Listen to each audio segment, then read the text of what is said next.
بے شک تمام تعریفیں اللہ کے لیے ہیں جو نہایت رحم کرنے والا، بڑا مہربان، توبہ قبول کرنے والا اور کریم ہے۔ میں گواہی دیتا ہوں کہ اللہ کے علاوہ کوئی معبود برحق نہیں، وہ تنہا ہے، اس کا کوئی شریک نہیں، وہ بلند و بالا اور عظیم و برتر ہے، اور میں گواہی دیتا ہوں کہ محمد صلی اللہ علیہ وسلم اس کے بندے اور رسول ہیں۔ بے شمار درود و سلام نازل ہو ان پر، ان کی آل پر اور تمام صحابہ کرام پر۔ اما بعد، اے لوگو، اللہ کا تقوی اختیار کرو، تم کامیاب و کامراں ہو گے، اور اس کی اطاعت کرو، سعادت و فلاح پاؤ گے۔ اللہ کے بندو، یہ رمضان کے آخری عشرے کی راتیں ہیں جن کی فضیلت بہت عظیم اور قدر و منزلت بہت زیادہ ہے، لہذا ان بابرکت راتوں کو غنیمت جانو اور ان میں مختلف عبادات و نیک اعمال انجام دو۔ رسول اللہ صلی اللہ علیہ وسلم رمضان کے آخری عشرے میں دیگر عشروں کے مقابلے رب کی عبادت و بندگی میں زیادہ محنت کرتے تھے، اسے امام مسلم نے روایت کیا ہے۔ بلکہ ان راتوں میں آپ صلی اللہ علیہ وسلم کی محنت بہت زیادہ بڑھ جاتی تھی، جیسا کہ حضرت عائشہ رضی اللہ عنہا بیان کرتی ہیں کہ جب آخری عشرہ آتا تو آپ صلی اللہ علیہ وسلم اپنی کمر کس لیتے،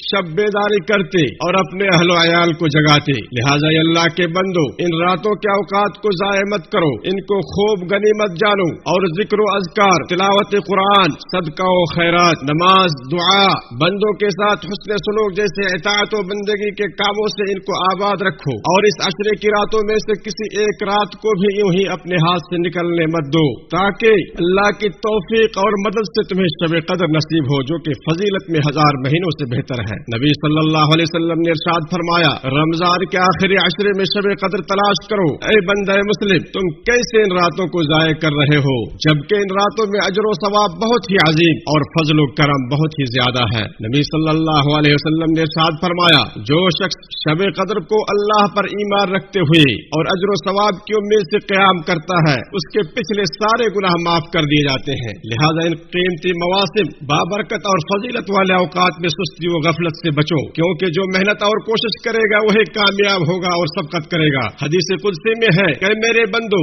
بے شک تمہارے اعمال ہیں جن کو میں تمہارے لیے شمار کر کے رکھتا ہوں، پھر تمہیں ان کا پورا بدلہ دوں گا۔ چنانچہ جو شخص بھلائی پائے وہ اللہ کی حمد بجا لائے، اور جو اس کے علاوہ یعنی شر پائے وہ اپنے آپ ہی کو ملامت کرے۔ لہذا مسلمان، یہ تمہاری واضح محرومی اور بدنصیبی ہے کہ اللہ عز و جل نے اپنے بندوں پر خیر و برکت کے جو اسباب اور گناہوں کی بخشش و درجات کی بلندی کے لیے جو مواقع عطا کیے ہیں انہیں یوں ہی گوا بیٹھو۔ نبی صلی اللہ علیہ وسلم نے اس ماہ رمضان کے متعلق فرمایا، اس میں ایک ایسی رات ہے جو 1000 مہینے سے بہتر ہے، جو اس کے خیر سے محروم رہا وہ محروم اور بدنصیب ہے۔ اس عشرے میں رب کی توفیق میں سے یہ ہے کہ بندہ اس میں اعتکاف کی سنت کو زندہ کرے، اپنے رب کی عبادت سے اپنے دل کو مانوس کرے، اپنے معبود اور خالق کے ساتھ سرگوشی کے لیے خلوت اختیار کرے، اور جس کو یہ توفیق ملتی ہے اس کے لمحات کس قدر لذت و سرور سے پر اور اس کے اوقات کس قدر خوشگوار ہوتے ہیں۔ امام زہری رحمہ اللہ فرماتے ہیں کہ مسلمانوں پر حیرت ہے کہ کیسے انہوں نے اعتکاف کی سنت کو ترک کر دیا ہے، حالانکہ نبی صلی اللہ علیہ وسلم جب مدینہ تشریف لے آئے اس وقت سے لے کر آپ صلی اللہ علیہ وسلم نے اپنی وفات تک کبھی اس کو ترک نہیں کیا۔ صحیح ہے، ان کی روایت ہے کہ نبی صلی اللہ علیہ وسلم رمضان کے آخری عشرے میں اعتکاف کرتے تھے،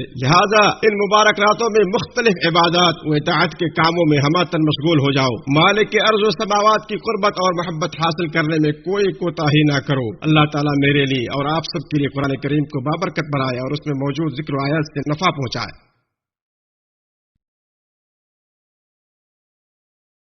تمام تعریفیں اللہ رب العالمین کے لیے ہیں، اور میں گواہی دیتا ہوں کہ اللہ کے علاوہ کوئی معبود برحق نہیں، اس کا کوئی شریک نہیں، اور میں گواہی دیتا ہوں کہ محمد صلی اللہ علیہ وسلم اس کے بندے اور رسول ہیں۔ اللہ تعالیٰ آپ صلی اللہ علیہ وسلم پر، آپ کی آل اور صحابہ کرام پر رحمتیں، برکتیں اور سلامتی نازل فرمائے۔ مسلمانوں پر جو چیزیں واجب ہیں ان میں زکوٰۃ فطر بھی ہے، اور اس کی ادائیگی کے لیے افضل وقت نماز عید کے لیے مسلمانوں کے نکلنے سے پہلے کا وقت ہے، اور عید سے 1 دن یا 2 دن پہلے بھی اس کو نکالنا جائز ہے، اور عید کی نماز کے بعد تک تاخیر کرنا جائز نہیں، اور جو اناج اس ملک کے باشندے کھانے کے طور پر استعمال کرتے ہیں اس میں سے 1 صاع کی مقدار واجب ہے، اور 1 صاع معروف وزن کے مطابق 3 کلو ہے، اور یہ زکوٰۃ الفطر مصارف زکوٰۃ میں سے صرف فقراء اور مساکین کو ہی دی جائے گی۔ یہی سنت مطہرہ سے دلیل کی روشنی میں راجح ہے، جیسا کہ ابن عباس رضی اللہ عنہما سے روایت ہے کہ اللہ کے رسول صلی اللہ علیہ وسلم نے زکوٰۃ فطر کو فرض کیا تاکہ وہ بیہودہ اور فحش کلام سے پاکی کا ذریعہ اور مسکینوں کا کھانا بن سکے، لہذا جو اس کو نماز سے قبل ادا کرے گا اس کا صدقہ فطر مقبول ہوگا، اور جو نماز کے بعد ادا کرے گا تو اس کا شمار عام صدقات میں ہوگا۔ اسی طرح رمضان کے آخری دن کا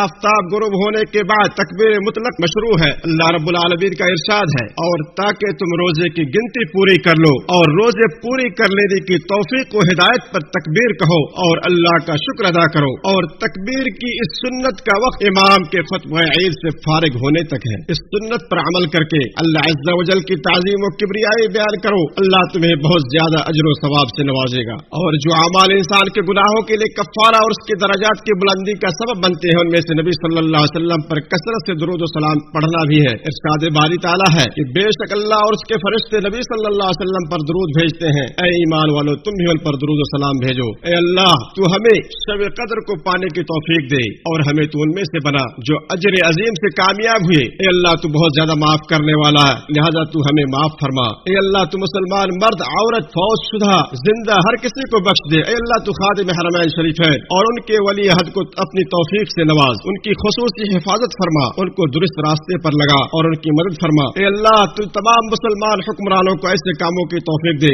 جن میں ان کے ملکوں کی مصلحت اور فائدہ ہو۔ اے اللہ تو مسلمان مریضوں کو شفا دے، ان کی مصیبتوں کو دور فرما، ان کے غموں کو زائل کر دے، مقروض سے قرض کو اتار دے۔ اے اللہ ہم پر بارش برسا، اے اللہ ہم پر بارش برسا، اے اللہ ہمیں سیراب فرما۔ اور ہماری آخری پکار ہے کہ تمام قسم کی تعریف سارے جہانوں کے رب کے لیے ہے۔